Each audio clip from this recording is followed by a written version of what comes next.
ఈ వీడియోలో మనం ప్రాబ్లం నెంబర్ 11 ఎలా సాల్వ్ చేయాలో చూపోతున్నాం. క్వశ్చన్ చూసినట్టయితే, if the speed of a car is halved, how does it's a kinetic energy change? అంటే ఒక కార్ యొక్క స్పీడ్ కనుక మనం సగం తగ్గించేస్తే దాని కైనెటిక్ ఎనర్జీలో ఎలాంటి చేంజ్ ఉంటుంది అనేది క్వశ్చన్. సో ఇప్పుడు ఏం చేద్దాం అంటే, ఇది యాక్చువల్ సిచ్యువేషన్లో కైనెటిక్ ఎనర్జీ, ఇది న్యూ సిచ్యువేషన్లో కైనెటిక్ ఎనర్జీ అనుకుందాం. రెండు సిచ్యువేషన్స్లో మనం కైనెటిక్ ఎనర్జీని ఫైండ్ అవుట్ చేయబోతున్నాం.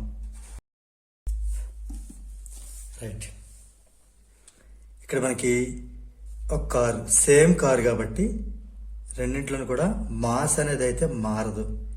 మాస్ ఇందులో ఎంకేజీ తీసుకుంటే ఇక్కడ కూడా మాస్ అనేది ఎంకేజీనే అవుతుంది. తర్వాత ఇక్కడ స్పీడ్ లేదా వెలాసిటీ ఏదైనా పర్లేదు, స్పీడ్ ఆర్ వెలాసిటీని వి అనుకుందాం. ఇక్కడ స్పీడ్ ఏం చేసామంటే ఇదే కదా న్యూ సిచ్యువేషన్, హాఫ్ చేసాం అంటే విలో సగం తీసుకుందాం, v/2. ఇప్పుడు ఈ సిచ్యువేషన్లో కైనెటిక్ ఎనర్జీ ఎంత అవుతుంది? కైనెటిక్ ఎనర్జీ అంటే ఇన్ యాక్చువల్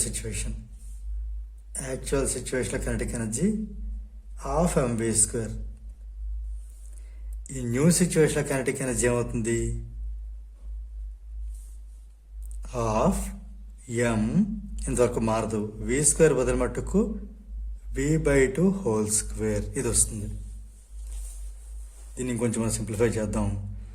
1/2 అలా ఉంచి m అలా ఉంచి ఇది v²/2² అంటే v²/4.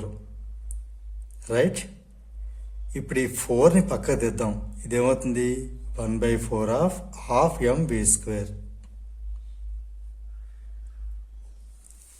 రైట్, అంటే మనకి ఈ న్యూ కైనెటిక్ ఎనర్జీ ఇంకా డీటెయిల్ రాయాలంటే, kinetic energy in the new situation is 1/4 of kinetic energy in actual situation.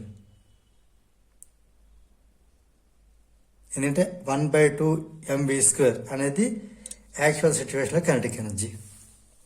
Right, అంటే ఫైనల్ మనకి కన్క్లూజన్ చెప్పాలంటే, న్యూ కైనెటిక్ ఎనర్జీ ఏమైందంటే 1/4 of the actual kinetic energy అయింది. అదే రాయబోతున్నాం.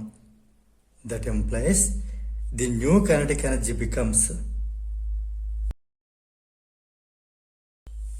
అంటే ఈ సిచ్యువేషన్ బట్టి మనం అర్థం చేసిన విషయం ఏంటి అంటే, స్పీడ్ని కనుక మనం సగం చేస్తే దీని యొక్క కైనెటిక్ ఎనర్జీ అనేది దాంట్లో ఇంకో సగం అంటే 1/4 యాక్చువల్ కైనెటిక్ ఎనర్జీ కంటే 1/4 ఆఫ్ ది కైనెటిక్ ఎనర్జీ అయిపోవడం జరుగుతుంది. అంటే అంతలా తగ్గిపోతుంది.